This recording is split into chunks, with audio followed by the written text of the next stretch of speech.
का modern approach को थोड़ा एक्सप्लेन करने का कोशिश कर रहा हूँ। किसको?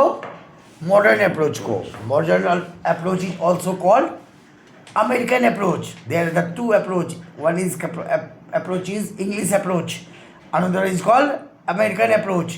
इंग्लिश अप्रोच को तीन नाम से जाते हैं: English approach, traditional approach, golden approach.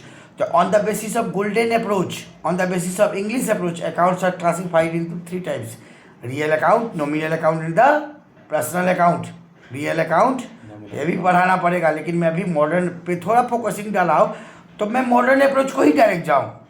बाद में होगा मैं इसको एक्सप्लेन करूँगा, रियल, नॉमिनल, पर्सन को 5 मिनट के लिए एक्सप्लेन कर दूंगा। मुझे अभी सम्स को भी हेल्प कौन करेगा? Modern approach. तो according to modern approach, accounts को क्या क्या 5 टाइप्स में कैटेगराइज किया। कितना?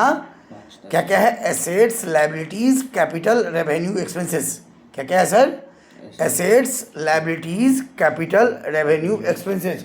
सर आप मुझे एसेट्स को समझाओ। किसको? पहला क्या है sir? On the basis of modern approach, पहला टर्म्स क्या है? एसेट्स।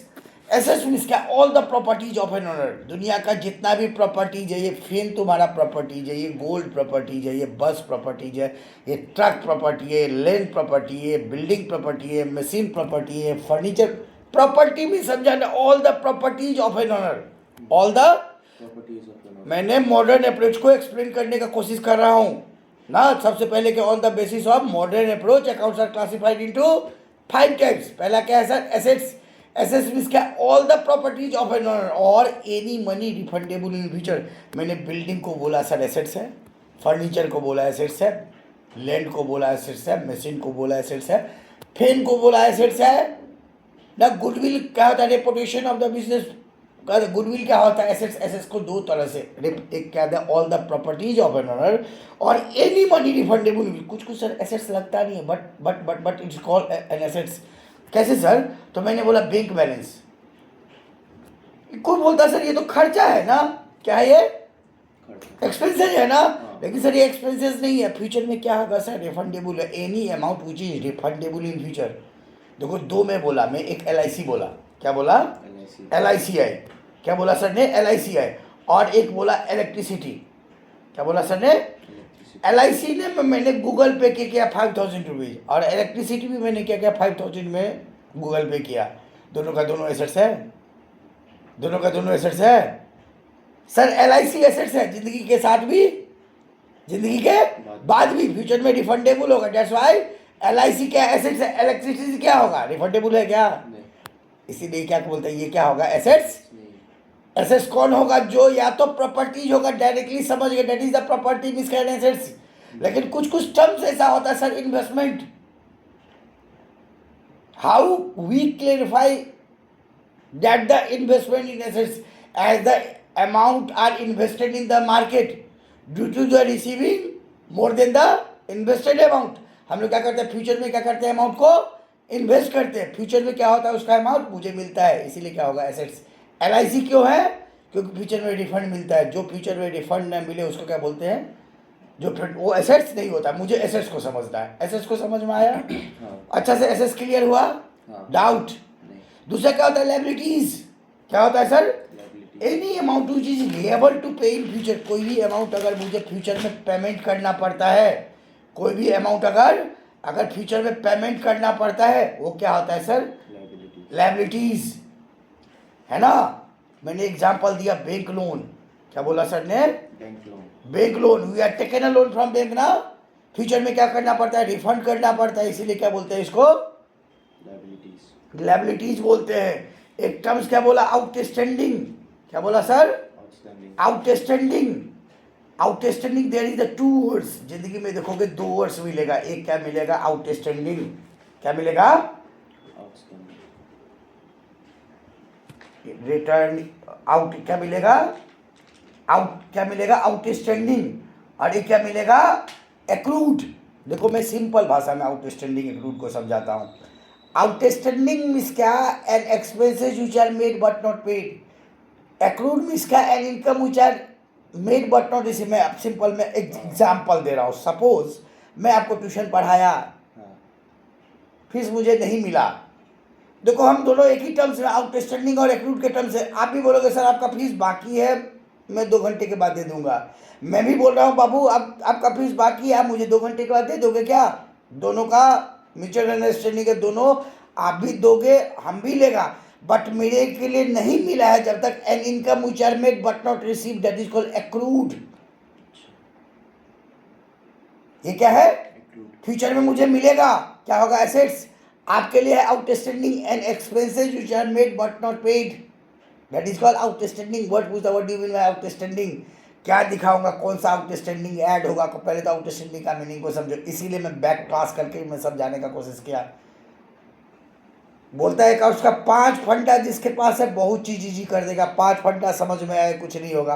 तो आउटस्टैंडिंग इसका an expenses which are made but not paid, future में क्या करना पड़ेगा आपको? तो पे करना पड़ेगा। सर आउटस्टैंडिंग क्या होता है? Sir liability. ऐसे समझ में आया? ऐसे समझ में आया? लायबिलिटी समझ में आया, जो अमाउंट फ्यूचर में पेमेंट करना पड़ेगा। एक वर्ड्स क्या होता है? Debtors and creditors. क्या होता है? डेटर्स मींस क्या? To whom goods were sold on credit, जिसको मैंने उधार में, देखो मैं अकाउंटेंट हूँ, मेरा बिजनेस नहीं है ना। कोई बोलता है सर मैंने किया, तुमने किया क्या? कुछ नहीं किया।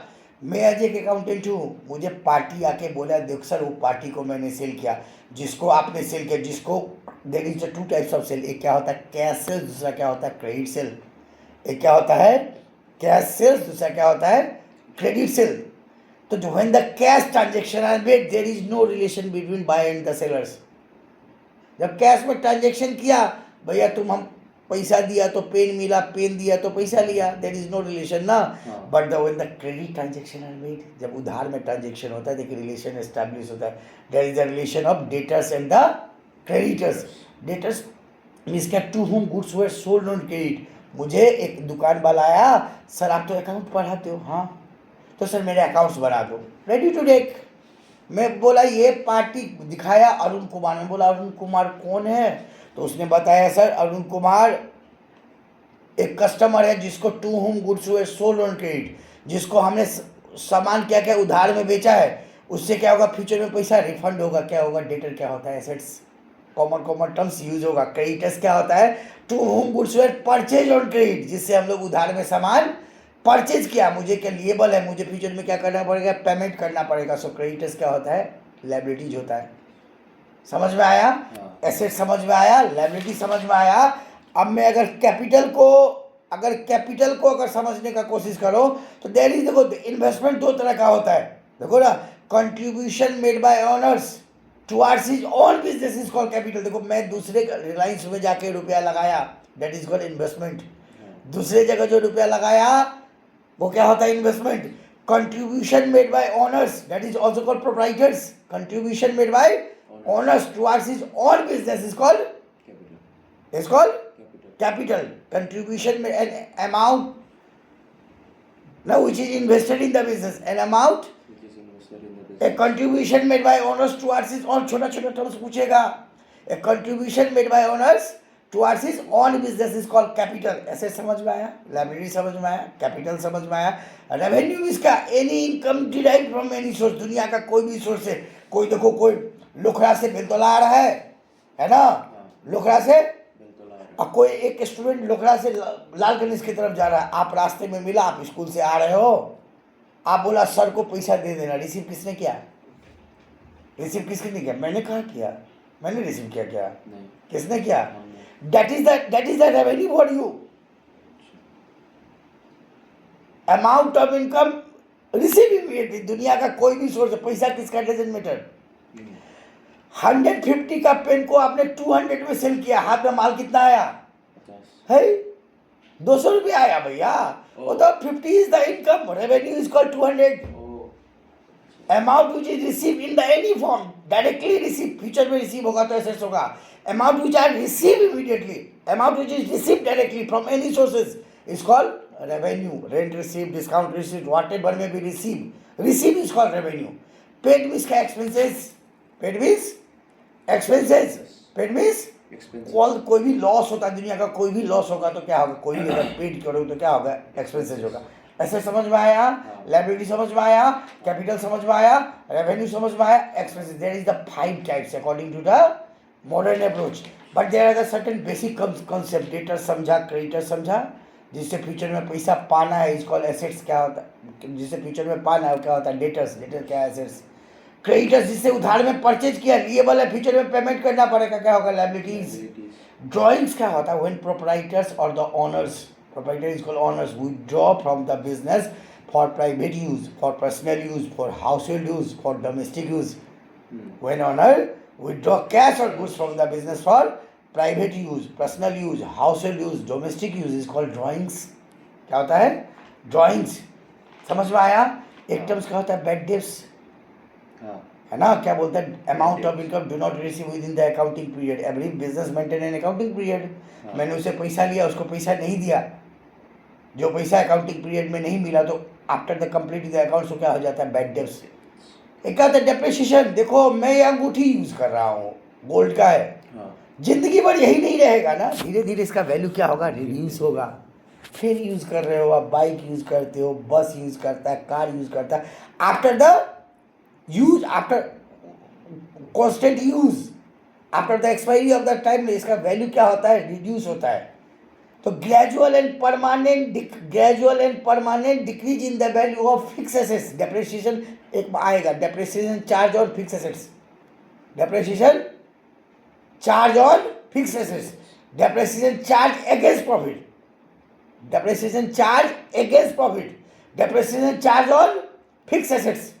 डेप्रिसिएशन समझ में आया? Assets, liabilities, capital, revenue, expenses.